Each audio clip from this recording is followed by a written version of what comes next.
Hey everybody, my name's Marie Haynes, and today we're going to talk all about links. So if you know anything about me, you know that I've done a lot of work with unnatural links.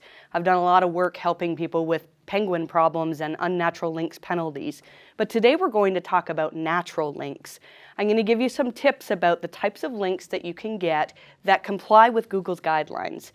These links are sometimes much harder to get than unnatural links, but they're the type of link that Google expects to see, and they're the type of link that can really help improve your rankings. So number one is to ask people. Now some people might say, wait, that's not a natural link because I actually had to ask somebody to get it. But if somebody is willing to vouch for your website, to link for your website, and you're not giving them anything as an incentive in return, then that actually is a good link. So you can ask family members and friends, and even better is employees. You can say, hey, if you have a blog, could you mention that you work for us and link to us? Now, if they have to hide the link somewhere to make it actually happen, then that may not be the best link. But if they legitimately are happy to mention you and link to your company, then that's a good natural link that Google will appreciate. Number two is directories. And again, people are probably freaking out saying, directories are not natural links, they're self-made links. I'm not talking about freelinkdirectory.com and other types of spammy directories where anybody in the world could create a link. I'm talking about directories that have a barrier to entry, a directory that you would expect that your business would be listed there, and a directory perhaps that people are actually using. A good place to get listed in these directories where you expect to see businesses is Moz Local. Moz Local can really help with the types of directories that you would expect to see your site listed in. There are sometimes also, though, niche directories that perhaps you have to do a little bit of searching for. So for example, let's say that you're a wedding photographer. You might want to be listed in a local city directory that tells people where to find musicians for their wedding and venues for the wedding and also wedding photographers. That can be a really good link, and it's the type of link that would bring you traffic as well, which is another indicator of a good link. A good way to find these opportunities is to search for your competitor's phone number. So you can do a search for the phone number minus their site, and that should give you a list of directories that Google actually thinks are good examples of links to your site. And you can approach those directories and see if you can get a link to your site. Number three is industry connections. Most businesses have connections with suppliers, with vendors, with clients, and with partners. And these are places where you would expect to see that your business is listed. So if you can get listed on these types of lists, then that's a good thing.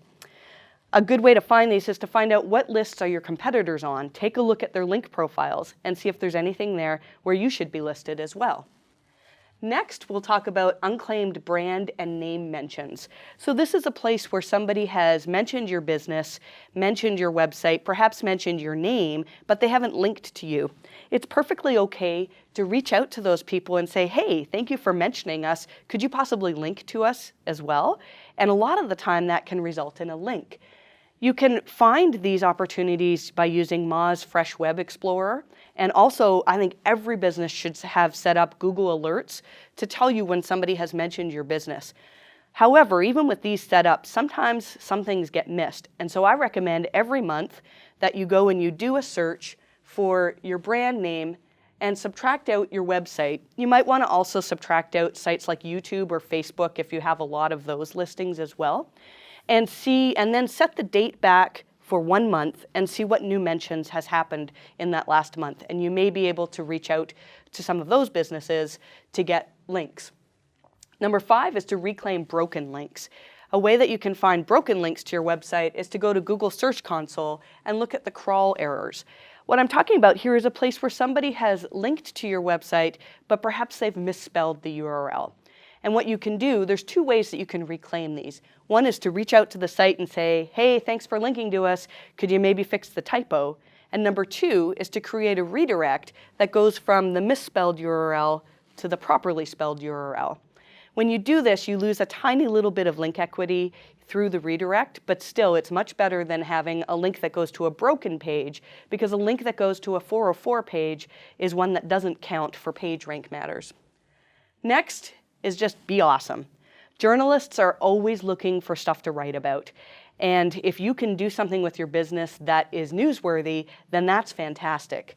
Something you can do is create an event or perhaps do something for charity, and journalists love to write about that kind of thing. A good way to find opportunities to do things like this is to do a Google search for local and your profession. So let's say you were a hair salon. You could do a Google search for local hair salon and then click on news, and you'll see all sorts of news stories that journalists have written about. Perhaps a local hair salon has offered free haircuts for veterans. That gives you an idea of something that you can do as well.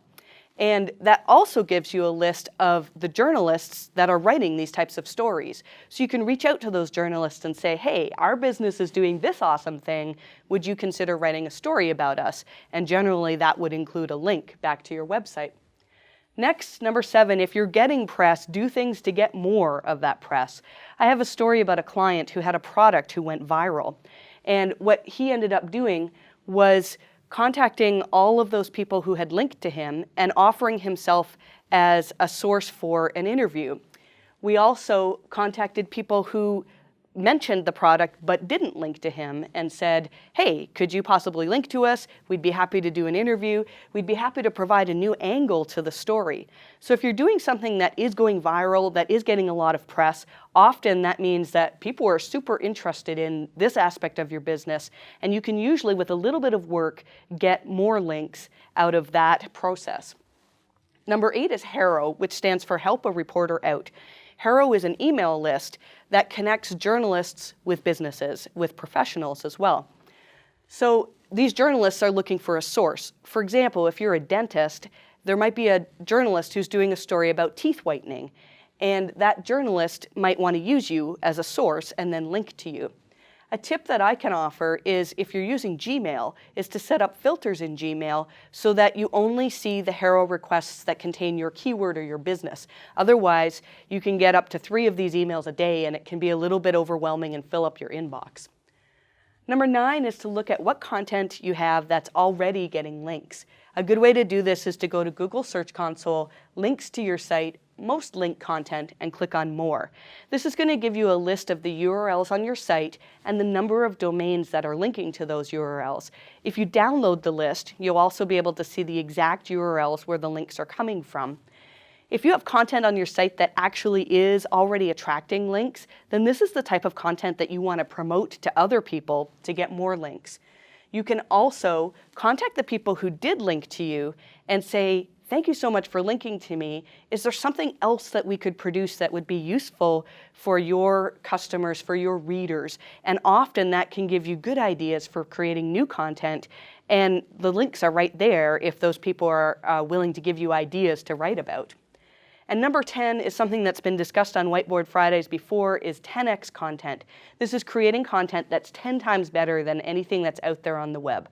This doesn't have to be expensive. It can just be a matter of answering the questions that people have about your product or your business. So one thing that I like to do is go to Yahoo Answers and search for my product, for my profession, and see what kind of questions people are asking about this profession or product.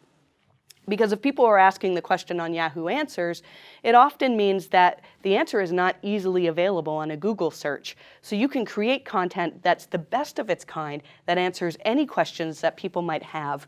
And you can reach out and ask for links. And if this is really, truly 10x content, it is the type of content that should attract links naturally as well. So these are 10 ways that you can get links that will comply with Google's guidelines and really should make a difference in your rankings. These are going to be harder than just going to a free link directory or using some spammy techniques to make links. But if you can do this type of thing, it's the type of thing that really moves the needle. You don't need to be worried about the web spam team. You can be proud of the types of links that you're getting. So thanks for watching. I'd be interested in seeing what types of links you have gotten by creating great things, by doing things that Google would expect businesses to do. So leave a comment below, and I'm sure we'll have a great discussion about how to get links that comply with Google's guidelines.